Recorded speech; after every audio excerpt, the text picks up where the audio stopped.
Assalamualaikum warahmatullahi wabarakatuh. Kembali lagi bersama saya Bapak Muhajir, pendamping pelajaran hadis pada kelas 12. Sebelumnya kita sudah membahas tentang metode dakwah atau strategi dakwah. Nah, sekarang kita akan membahas dasar hukum dakwah. Apa sih yang mendasari kita untuk melakukan sebuah dakwah? Apa dalilnya, apa kenapa kita melakukan sebuah dakwah? Ya, pertama kita akan membahas hadis yang berkaitan dengan dasar hukum dakwah tadi. Hadis yang diriwayatkan haddatsana Abu Asim ad-Dhahhak bin Mahladin akhbarana al-Auza'i haddatsana Hasan bin Atiyah an Abi Kabsyata an Abdullah bin Amr anna Nabiy sallallahu alaihi wasallam qala ballighu anni walau ayah wa haditsu an bani Israila wala kharaja wa man kadzaba alayya muta'ammidan falyatabawwa maq'adahu minan nar. Rawahu al-Bukhari. Jadi hadis ini diriwayatkan oleh Abu Asim ad-Dhahhak bin Mahlad, kemudian mendapatkan hadis dari Al-Auza'i, kemudian Al-Auza'i mendapatkan hadis dari Hasan bin Atiyah, dan Hasan bin Atiyah mendapatkan hadis dari Abi Kabsyah. Abi Kabsyah mendapatkan hadis dari Abdullah bin Amr, dan Abdullah bin Amr langsung mendapatkan hadis dari Nabi Muhammad SAW. Apa isi hadisnya? Balighu anni walau ayah. Sampaikan dariku meskipun ayat. Nah, ini bahasa sampaikan dariku satu ayat, itu untuk menyampaikan apa yang disampaikan kanjeng Nabi meskipun satu ayat. Kualitas hadis.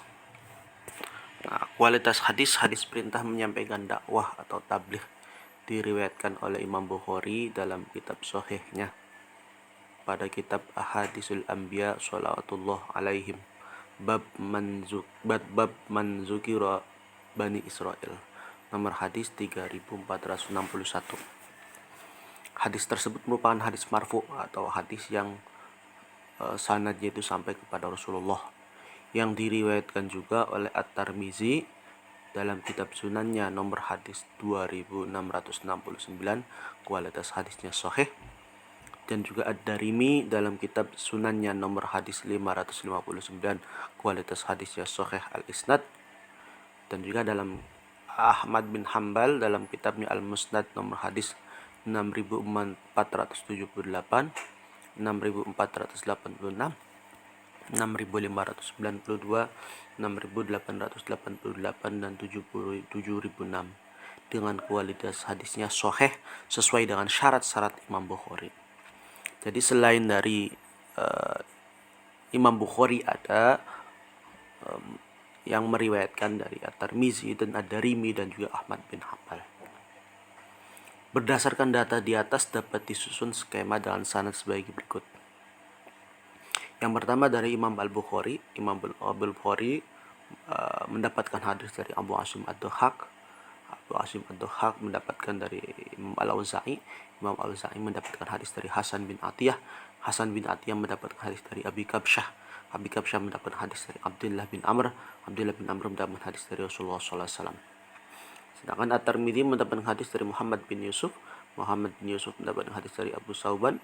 Abu Sauban mendapatkan hadis dari Hasan bin Atiyah, dan seterusnya itu sama. Nah, yang menarik itu dan juga Imam Ad-Darimi. Imam Ad-Darimi mendapatkan hadis dari Abul Mughirah. Nah, ini berbeda dengan Imam Al-Bukhari sama Imam At-Tirmidzi. Abul Mughirah tapi nanti ujungnya nanti sama. Abul Mughirah mendapatkan hadis dari Imam Al-Auza'i. Nah, ini yang menarik dari Imam Ahmad.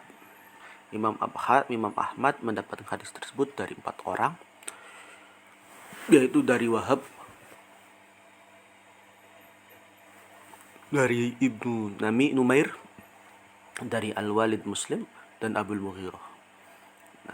Nah ini Ahmad mendapatkan hadis dari Wahab, terus Syu'bah, terus Al-Hakam, terus Mujahid, terus Abdullah bin Amr. Memang jalurnya agak berbeda dari Imam Ahmad ini. Dan juga Imam Ahmad mendapatkan hadis dari Ibnu Numair, Al-Walid Muslim, dan Abul Mughirah yang semuanya itu nanti tertuju pada Imam Al-Auza'i. Dari skema sanad tersebut tergambar bahwa hadis perintah berdakwah merupakan hadis marfu atau hadis yang sanadnya itu sampai kepada Rasulullah. Sanadnya mutasil dengan rawi terakhir adalah Abdullah bin Amr bin As. Seluruh rawinya merupakan rawi yang siqah ataupun bisa dipercaya. Menganalisis hukum berdakwah, tidak diragukan lagi bahwa hukum berdakwah adalah wajib bagi setiap muslim dalam arti yang luas. Dalam artian bukan hanya ceramah atau khutbah saja. Dasar kewajiban dakwah telah lebih dahulu oleh Allah disebutkan dalam Al-Quran seperti surat Quran surat An-Nahl ayat 125, Quran surat Ali Imran ayat 104 dan 110, Quran surat Yusuf 108, Quran surat At-Taubah ayat 122, Quran surat Al-Ahzab ayat 46 dan masih banyak ayat yang lainnya. Adapun perintah dakwah dalam hadis ini tersurat pada kalimat balighu in anni walau ayah. Jadi inti-inti perintah dakwanya itu dalam kata-kata balighu anni walau ayah, yang artinya sampaikan dariku walau satu ayat. Kalimat balighu merupakan fil amr atau perintah, yaitu balagho yubalighu tablighon, tablighotan, tablahon, tiblahon, mubalaghon, fahuwa mubalighun, wa dzaka mubalaghun. Baligh, balagho mengikuti wazan fa'ala, artinya perintah, yang dalam kaidah usul fiqih disebutkan al-aslu fil amri lil wujub hatta dalla dalilun ala diddihi. Jadi ada sebuah kaidah usul fiqih, hukum asal dari sebuah perintah itu wajib, sehingga kecuali ada dalil yang menunjukkan kebalikannya. Jadi perintah itu wajib. Ketika ada perintah dalam sebuah Al-Quran, berarti hukumnya wajib, kecuali ada dalil-dalil yang menunjukkan ketidakwajibannya.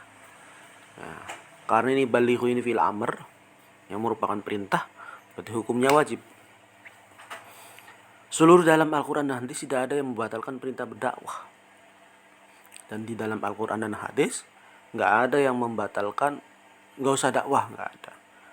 Perintahnya, berarti perintah dalam balighu anni walau ayah wajib, karena tidak ada hal-hal yang menyebabkan kebalikan dari perintah tersebut.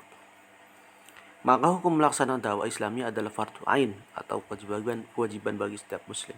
Bahkan Nabi Muhammad SAW memerintahkan hal tersebut walau dengan modal yang sangat minim, yaitu hanya menguasai satu ayat. Menerapkan kanu hadis. Jadi dalam hadis balighu anni walau ayah wa hadisu an bani Israil wala kharaja wa man kadzdzaba ala mutamidan falyatabawa adahu minan nar.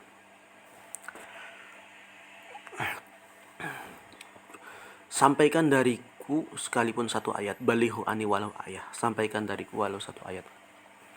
Wa hadisu an bani Israil, dan ceritakanlah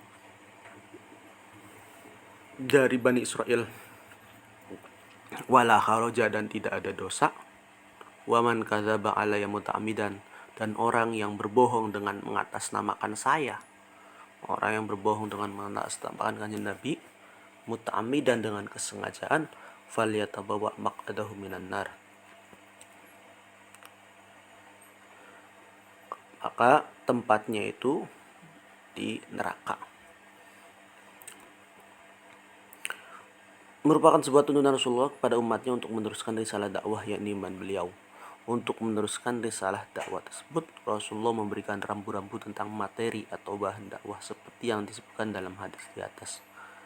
Antara lain aspek rujukan dakwah, yaitu ayat Al-Quran, aspek sejarah yang disebutkan secara eksplisit tentang Bani Israel, dan dari aspek kebenaran sumber rujukan. Untuk sumber rujukan dakwah, Rasulullah mengingatkan kita agar tidak melawan kebohongan atau mengada-ngada dalam urusan agama, dan dengan ancaman siapa yang berdusta atau atas namaku maka bersiap-siap menempati tempat tinggalnya di neraka. Wa man kadzdzaba alayya muta'ammidan falyatabawa maq'adahu minan nar, yaitu berbohong mengatasnamakan Nabi. Sebagai bahan renungan, bacalah kisah berikut ini secara perlahan, kemudian renungkan dan langkah apa yang bisa kamu teladani dari kisah tersebut. Tuliskan sebagai penerapan dakwah Islamiyah yang akan kamu gunakan untuk menyampaikan dakwah. Dan ini nanti sekalian kalian silahkan baca dakwahnya, kisahnya, kisah dakwah inspiratif, silahkan dibaca. halaman 38 sampai 40. Ya, mungkin itu saja yang bisa saya sampaikan. Wassalamualaikum warahmatullahi wabarakatuh.